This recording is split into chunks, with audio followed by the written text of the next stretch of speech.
Who is the poet of the noble nature? The Noble Nature is written by Ben Jonson, a major English Renaissance poet and playwright known for his sharp wit, philosophical poetry, and classical style. Jonson often wrote moral and reflective poems, and this poem expresses his belief in the true quality of life. What is the central message of the poem? The poem teaches that true greatness comes from the quality and virtue of one's life, not from its length or size. Jonson argues that a short, meaningful life is better than a long, unproductive one, symbolized through the lily and the oak. Why does the poet compare a tree and a lily? Jonson uses the oak tree and the lily as symbolic contrasts. The oak represents long but fruitless life, while the lily symbolizes short but beautiful existence. Through this comparison, he shows that nobility lies in inner worth, not outward longevity or physical bulk. Why does the oak tree fail to represent true greatness?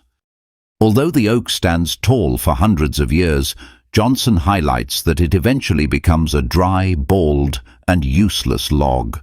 This shows that length of life alone does not guarantee value or nobility. True greatness needs purpose, beauty, and meaningful impact. Why does the lily represent noble nature? The lily, though it lives only for a day, shines with beauty, purity, and brilliance. It symbolizes a life lived with excellence and meaning, reminding us that even something short-lived can leave a lasting impression through its inner light and quality. What does the plant and flower of light imply?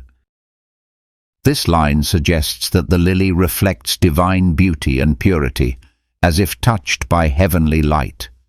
It emphasizes the idea that noble qualities, virtue, grace, brightness, matter far more than duration.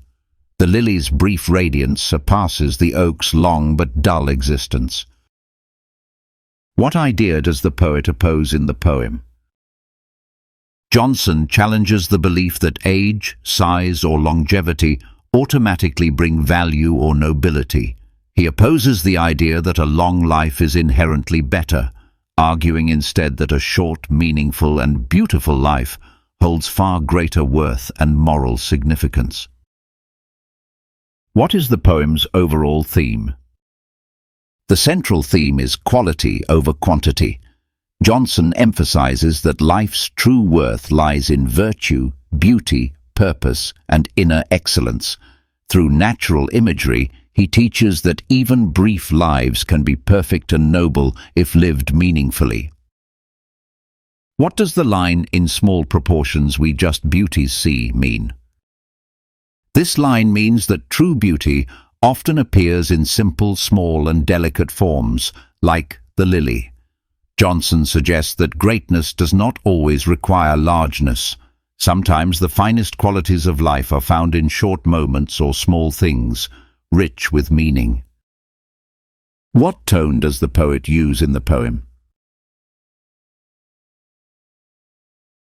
The poem carries a reflective, moral, and philosophical tone.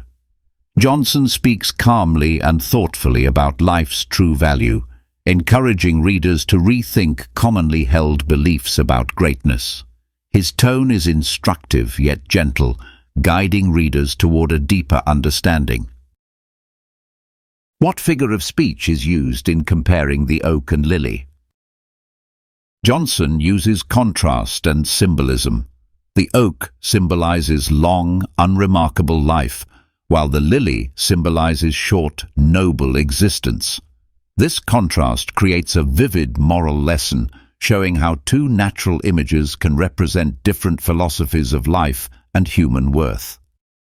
What does the oak symbolize in the poem? The oak symbolizes a life that is long but empty, lacking in beauty or spiritual richness. Despite its age and size, it ultimately becomes a dry and sere log. Jonson uses it to suggest that longevity without virtue has little real value. What does the lily symbolize in the poem? The lily symbolizes a life that, though short, is filled with beauty, brightness, and meaning. Its brief existence is noble because it radiates purity and grace. Jonson uses the lily to show that true greatness lies in quality, not duration. Why is the oak described as dry, bald, and sere? These words highlight the oak's eventual decay and lifelessness. Despite living long, it ends in a dull, unattractive state. Jonson uses this description to criticize lives that rely only on age or physical strength but lack deeper beauty or value. What moral lesson does the poem teach? The poem teaches that it is better to live a short, meaningful, and beautiful life than a long but insignificant one. Jonson urges readers to seek virtue, purpose, and inner nobility, reminding us that true greatness comes from quality, not length of years. What does "short measures life may perfect be" mean? This line means that a life does not need to be long to be complete or perfect. A short life filled with goodness, beauty, and meaning is more admirable than a long life without depth. Perfection lies in how we live, not how long. How does the poet show the superiority of the lily? Jonson highlights the lily's purity, radiance, and symbolic connection to light. Despite lasting only a day, it embodies nobility and beauty more than the oak. Through its brightness and delicacy, Jonson proves that meaningful impact outweighs physical endurance or longevity. Why does the poet use natural imagery in the poem? Jonson uses familiar natural symbols, oak and lily, to express universal truths about human life. Nature provides clear, relatable examples that reveal the contrast between empty longevity and meaningful brevity, making the poem's moral lesson easy to understand and emotionally resonant. Why does the poet mention the month of May?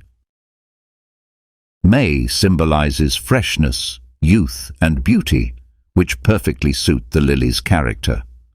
By placing the lily in May, Jonson emphasizes its purity and brilliance.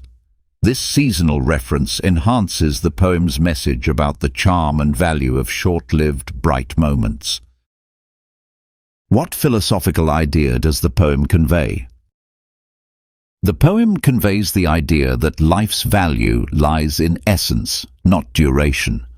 Jonson encourages readers to embrace meaningful living, suggesting that a noble character, moral beauty, and purposeful actions define true greatness rather than age or outward achievements.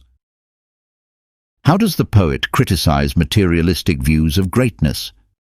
By contrasting the oak's physical bulk with the lily's delicate beauty, Jonson criticizes the belief that greatness comes from size, power, or longevity. He argues that such materialistic measures are shallow, and that inner quality creates true nobility. What timeless relevance does the poem hold? The poem remains relevant today because people still chase long life, success, and outward achievements. Jonson reminds us that meaningful, virtuous living matters more than mere survival. His message encourages modern readers to seek depth, purpose, and inner quality. How does Jonson use contrast to strengthen his message? By placing the mighty oak and the delicate lily side by side, Jonson creates a powerful contrast between longevity without meaning and brevity with beauty. This sharp difference helps readers clearly understand the poet's belief that quality surpasses quantity. What makes the lily fairer far than the oak? The lily is fairer far because it shines with purity, brightness, and delicate beauty. Although short-lived, it represents excellence. In contrast, the oak's long life ends unattractively. The lily's inner worth makes it superior despite its brief existence. How does the poem redefine the idea of a meaningful life? Jonson redefines a meaningful life as one filled with virtue, beauty, and purpose, not necessarily long years. He teaches that true nobility comes from inner excellence. The poem encourages readers to live gracefully and meaningfully, even if life is short.